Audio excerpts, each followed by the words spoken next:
Chapter 27. The wagon stopped with a jolt. Then, a minute or so later, started up again.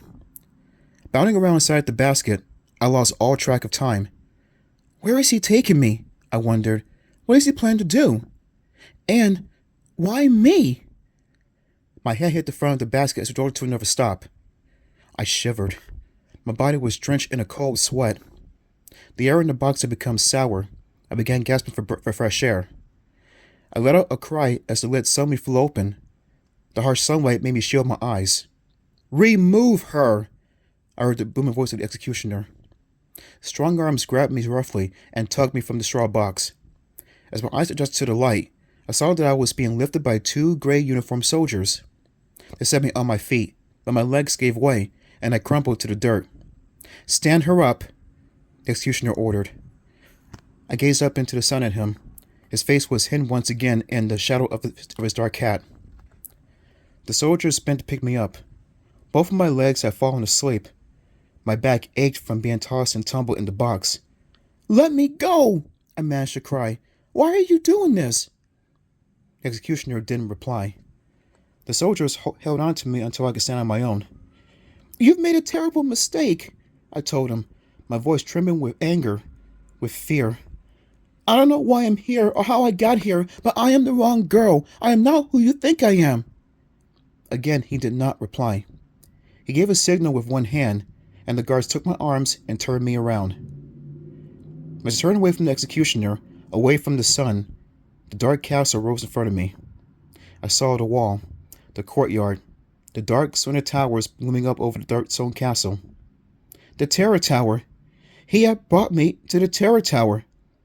This is where Eddie and I had seen him for the first time. This is where the executioner had first chased after us. In the 21st century, in my time, in the time where I belonged, hundreds of years in the future. Somehow, Eddie and I had been dragged back into the past to a time where we didn't belong, and now Eddie was lost and I was being led to the Terror Tower.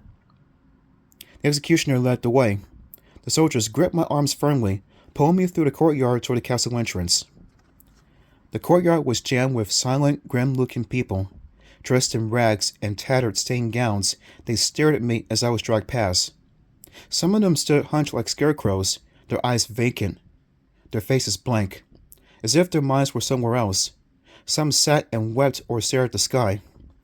A bare-chested old man sat under a tree, frantically scratching his greasy tangles of white hair with both hands. A young man pressed a filthy rag against a deep cut in his dirt-caked foot. Babies cried and wailed.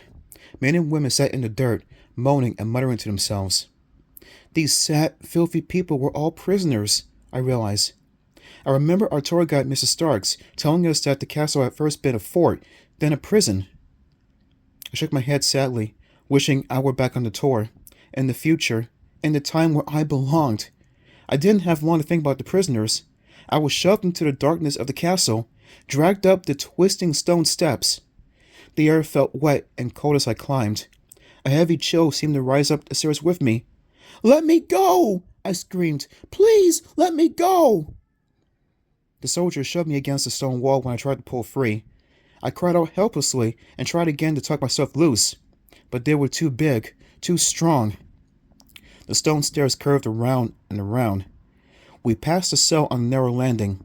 Glancing toward it, I saw that it was jammed with prisoners. They stood in silence against the bars, their faces yellow and expressionless. Many of them didn't even look up as I passed. Up the steep, slippery stairs. Up to the dark door at the tower, top of the tower. "No, please," I begged. "This is all wrong. All wrong." But they slid the heavy metal bolt on the door and pulled the door open.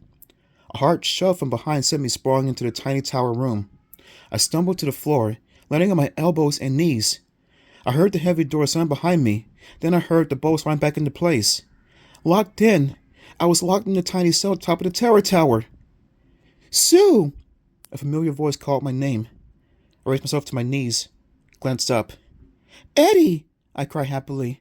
"Eddie, how did you get here?" My little brother had been sitting on the floor against the wall. Now he scrambled over to me and helped me to my feet. "Are you okay?" he asked. I nodded. "Are you okay?" "I guess," he replied. He had a long dirt smear down one side of his face. His dark hair was matted wetly against his forehead. His eyes were red-rimmed and frightened. "The caveman grabbed me," Eddie said. "Back in the town. In the street. When an ox cart came by." I nodded. "I turned around and you were gone." "I tried to call you," Eddie replied, "but the caveman covered my mouth. He handed me to his soldiers, and they pulled me behind one of the cottages." "This is so awful," I cried, struggling to hold my tears back. "One of the soldiers lifted me onto his horse," Eddie said. "I tried to squirm away, but I couldn't.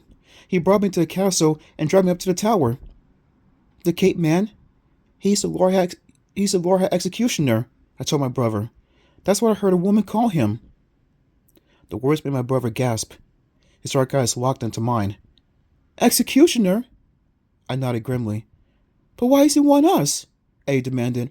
"Why does he be chasing us? Why are we locked up in this horrible tower?" A sob escaped my throat. I don't know," I stammered.